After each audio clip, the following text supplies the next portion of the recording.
Hi, everybody. Welcome to English Digest. I'm Tom. Hi, I'm Stephanie. And today's program has all sorts of stuff in it. First of all, it's our News Watch unit. That is extremely exciting. It's also our all-English lecture. That is extra exciting. No Chinese teacher today. And even more, we're going to talk about the articles themselves. We've got something about disposable contact lenses, which is something that lots of people here in Taiwan wear every day. And then we've also got something that deals with your fear of heights. Maybe you've got something called acrophobia. You're scared of high places. Are you afraid of heights? Not really. That's what we'll say. Are you afraid of heights? Right. Or high places, right.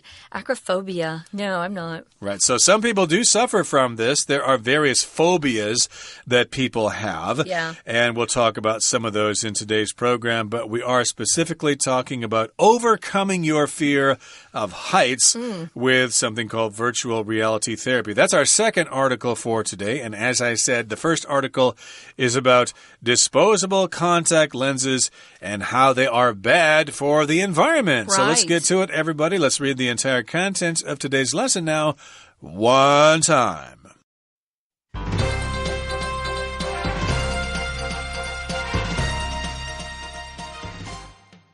The unseen dangers of disposable contact lenses. Many people think of bags and straws when they picture plastic waste. However, researchers recently noticed that one type of plastic pollution is harder to see: contact lenses. A survey conducted at Arizona State University revealed that 15 to 20% of the participants had disposed of contact lenses in the toilet or sink. Even after going through water treatment plants, contact lenses don't fully decay. So they are flushed into rivers and oceans as almost invisible pieces of microplastic. It might seem that something so small couldn't do much harm, but this isn't true.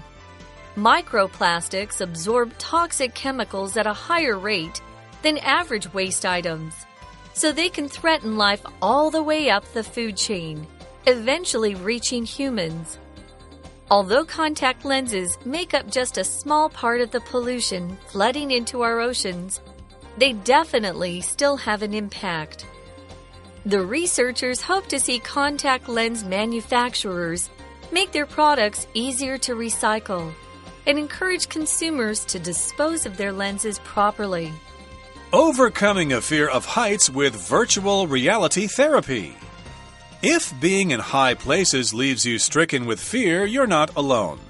1 in 5 people will suffer from acrophobia, the fear of heights, at some point in their life. Fortunately, overcoming that fear may soon be easier thanks to a promising new virtual reality VR program. Developed by psychiatrists at Oxford University, this unique therapy requires a VR system but can be performed anywhere. In the program, a virtual coach guides patients as they navigate a 10-story building, completing tasks along the way.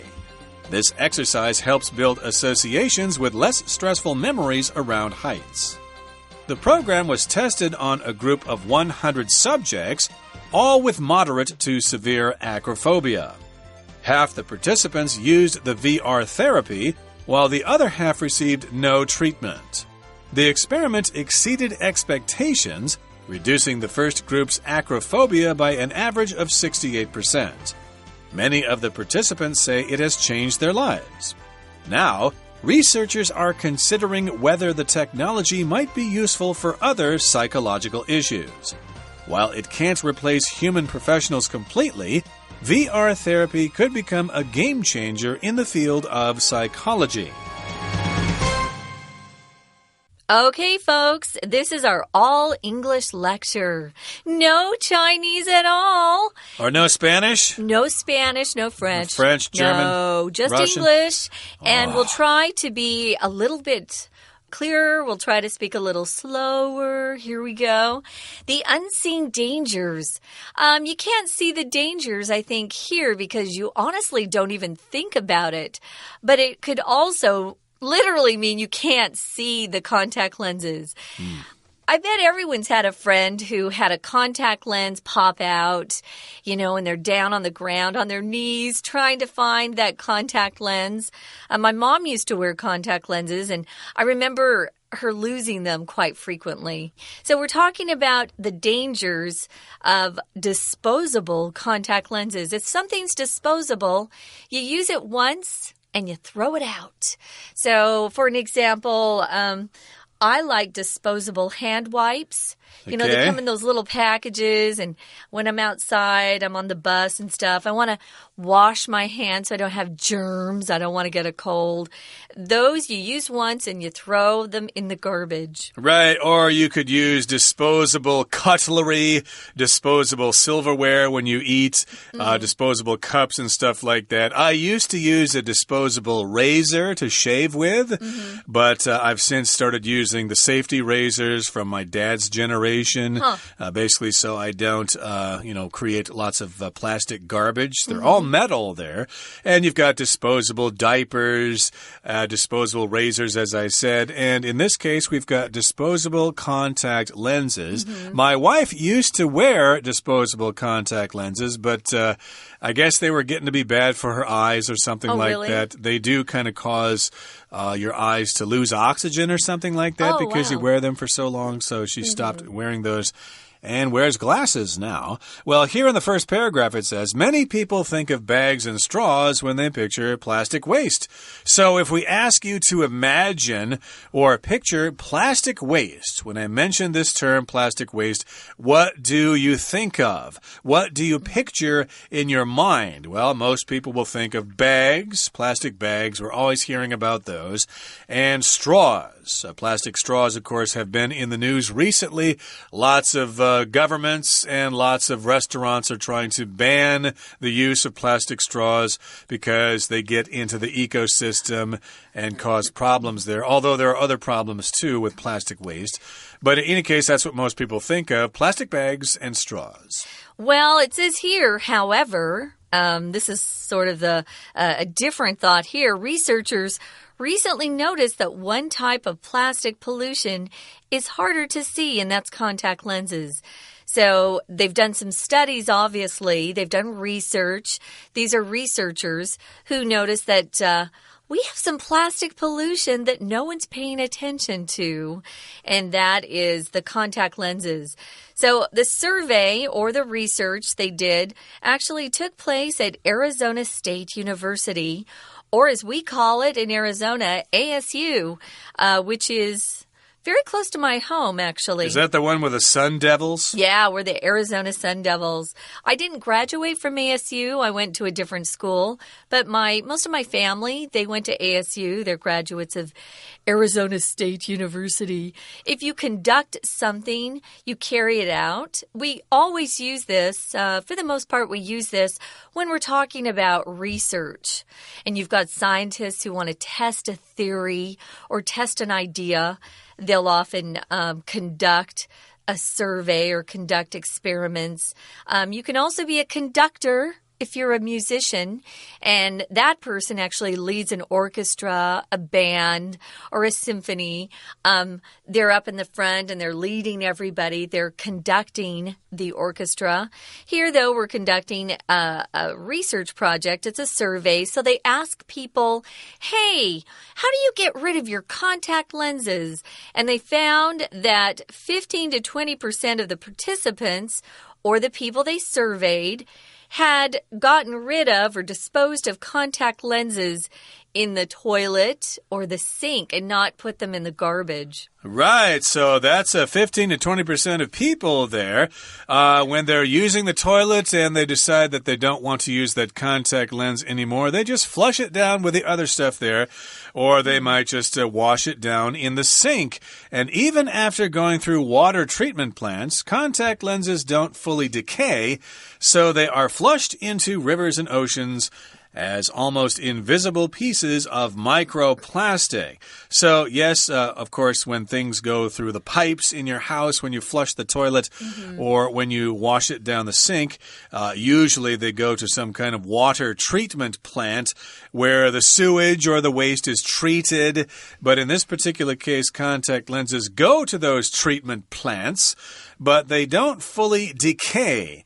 Here we're using the word decay, which means something kind of breaks down and returns to a very basic state.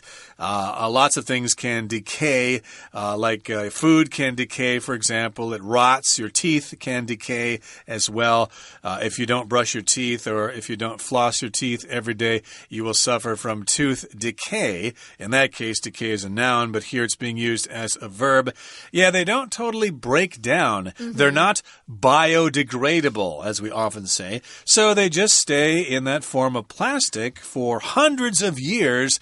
And, of course, as you know, they get flushed into rivers and the ocean. So here we've got the word flush as a verb that's usually used to talk about when we use the toilet. You've sat down, you've done your business, you've cleaned up, and now you need to push the handle. You need to flush the toilet.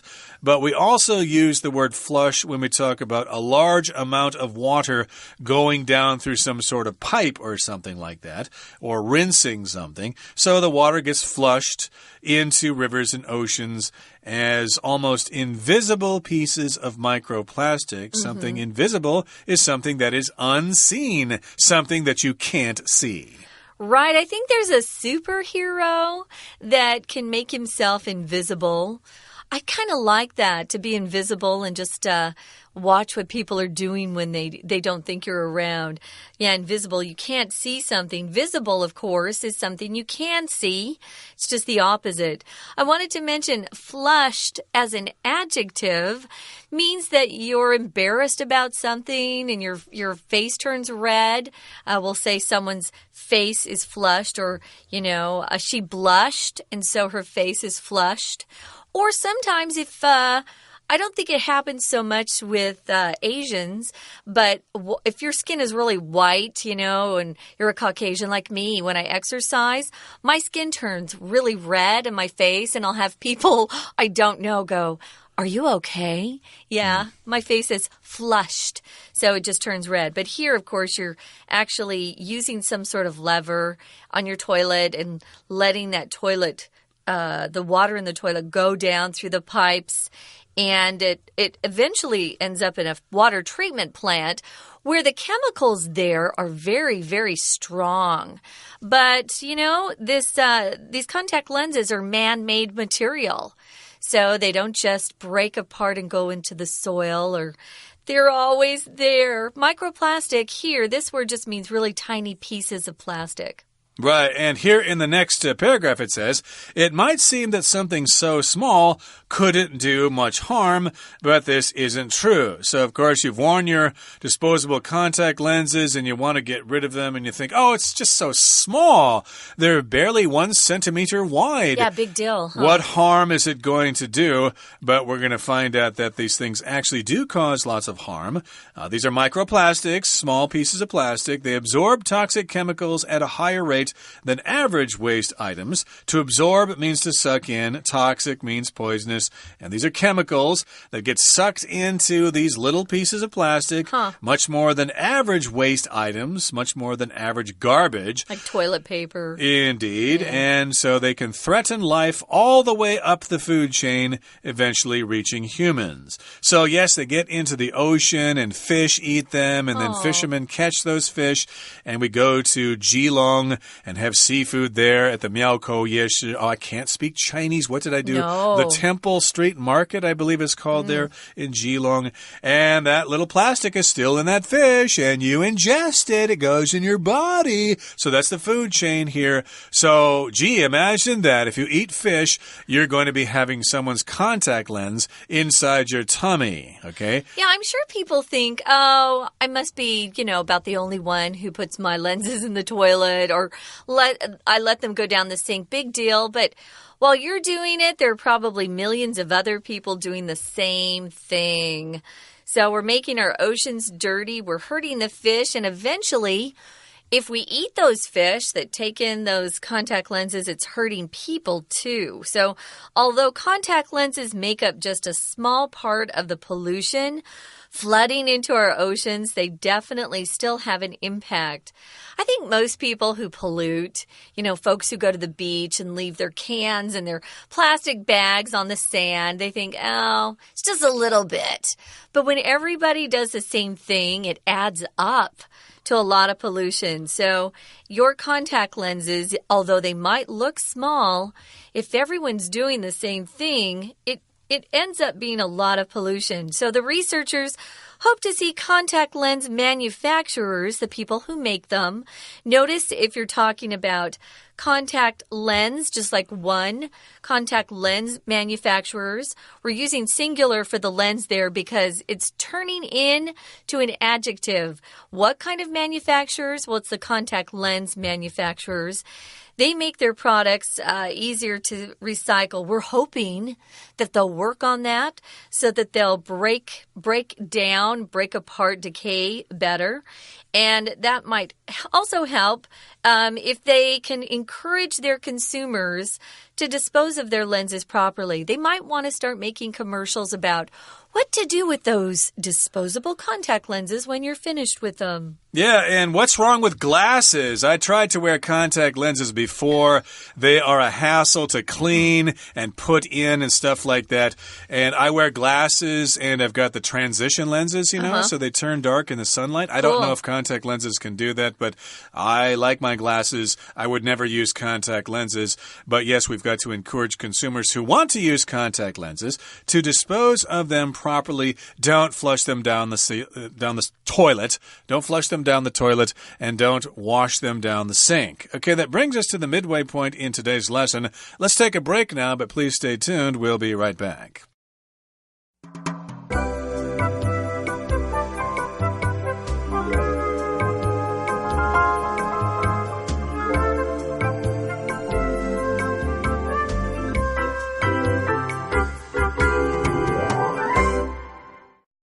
All right, welcome back, everybody. We've got one news story out of the way.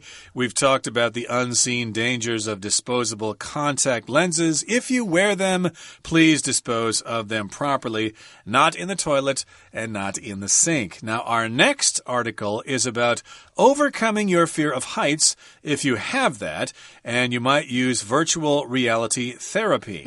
So here we want to overcome your fear of heights. If you overcome something, of course, that means you conquer that fear, you deal with that problem, and it should no longer bother you. You might want to overcome some financial difficulties that you're having. Maybe you can't pay your bills or something, but hey, you get really frugal. You don't spend a lot of money at expensive restaurants. You save your money, you pay off your debts, and you're able to overcome your financial difficulties. You can also use overcome as a verb to talk about when some emotion kind of overwhelms you. There's too much of it.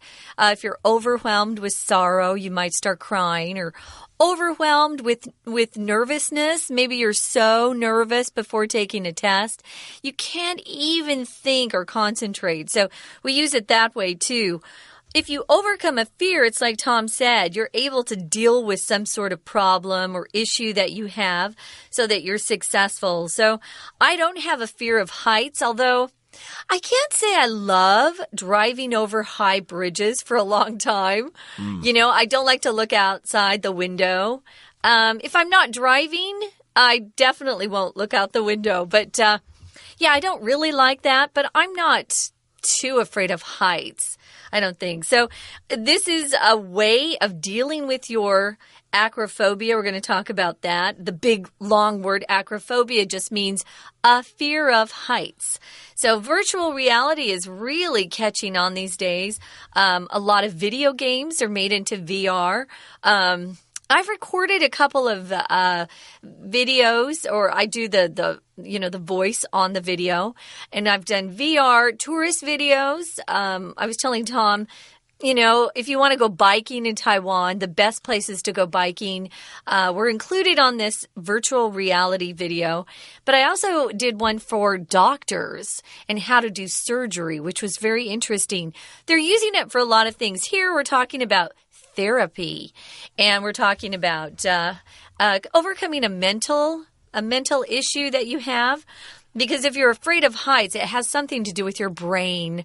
So therapy just means some sort of treatment that you use to overcome a problem or heal a disorder. A lot of people have... this is a fun use of this word, retail therapy. Retail therapy means you're upset, perhaps, because, you know, your boyfriend dumped you or you got a bad score in a test. And to make you feel better, especially the women out there, you go shopping. That would be retail therapy. Therapy. Okay, so there are various ways to treat a problem that you have. You could have therapy if you say broke your leg or something and you need to go to rehabilitation. That's a kind of therapy where you have treatments like, you know, every other day for a year or something like that. And in this particular case, though, it's virtual reality therapy. I guess you put on those goggles or that mask or something, and it takes you to a place, and you're, of course, not really there. It feels like it, though. It feels like you're right there. Are they 3D or something? I've never actually worn those before. I can't see 3D myself because of my eyes, but in any case here, this article here begins by saying, if being in high places leaves you stricken with fear, you're not alone. So imagine you go to the observation deck in Taipei 101. My goodness, you're really scared there. We're so high in the air. What if we fall down? What if there's a really strong earthquake and this building falls over? What are we going to do? So you have this fear of high places. And if this fear leaves you stricken with fear, or leaves you really, really afraid, that's what stricken here means. You have this problem. Well, you're not alone. There are other people who suffer from this problem as well. 1 in 5 people will suffer from acrophobia, the fear of heights, at some point in their life. So most people, I guess, are not afraid of heights. If they go to the top of a building or something and look down, they're not really afraid. But 1 in 5 people might be afraid if they look over the edge of a 20-story building or something.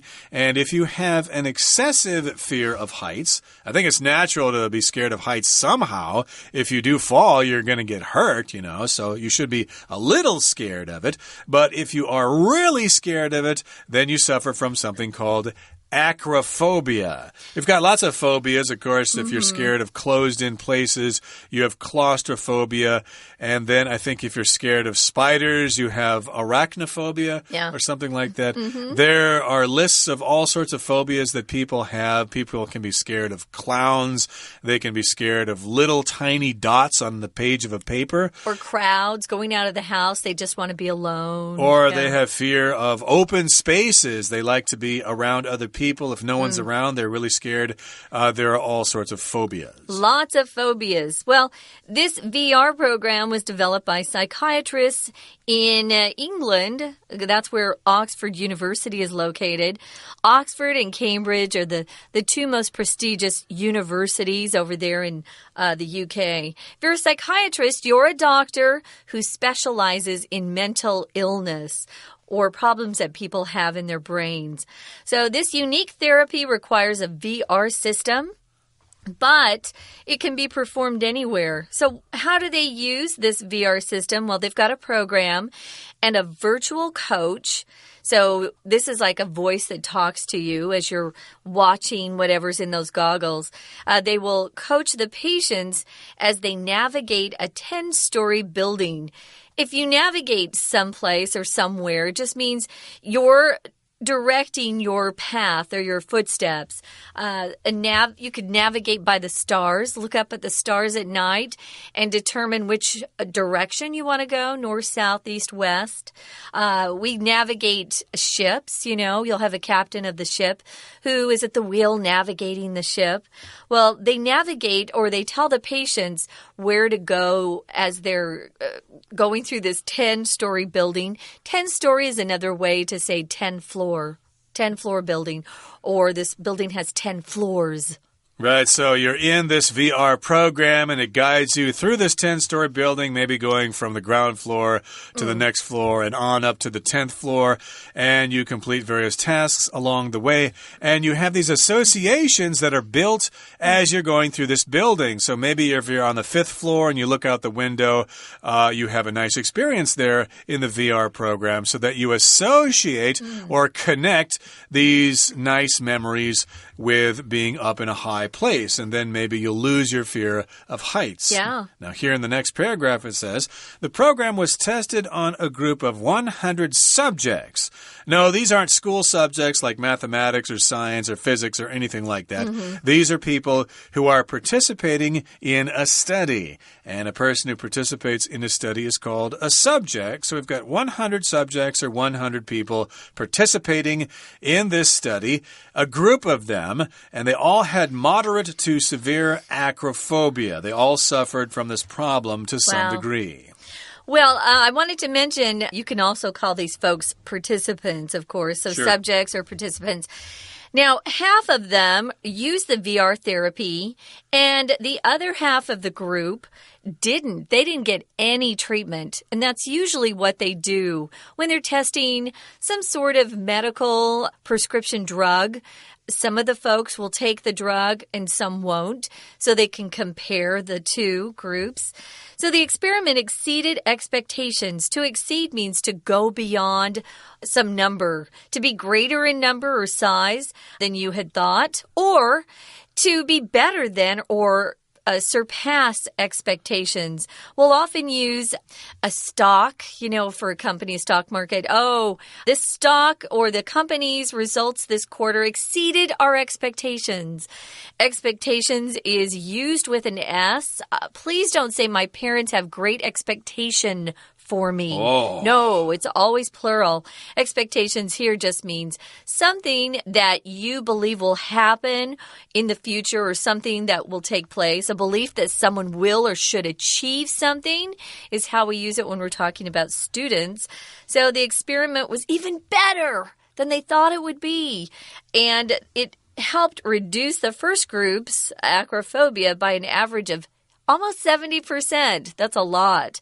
So the first group, of course, were the ones who actually took the VR therapy. And way over half of them actually improved. They weren't as afraid of heights as the group that wasn't tested or as they were before they went through the VR therapy. That is fantastic. And many of the participants, many of the subjects say it has changed their lives. They can go to observation decks now. They can climb mountains and stuff like that. Now, researchers are considering whether the technology or if the technology might be useful for other psychological issues, like fears of other things, fears of worms or snakes or whatever. It has to do with psychological things. And while it can't replace human professionals completely, VR therapy could become a game changer in the field of psychology. So here we've got the term game changer. It changes the game. It changes the way things usually happen in the world. We often say this, like the PC was a game changer in the world. It really changed the world. People were using typewriters before that. Now they use word processors. It was a real game changer. Yeah, we use it quite often. Well, Tom, we're done with this unit, and there's no Chinese teacher, so we just have to say goodbye. We're really glad you joined us. We hope you'll come back soon. For English Digest, I'm Stephanie. And I'm Tom. See ya. Bye.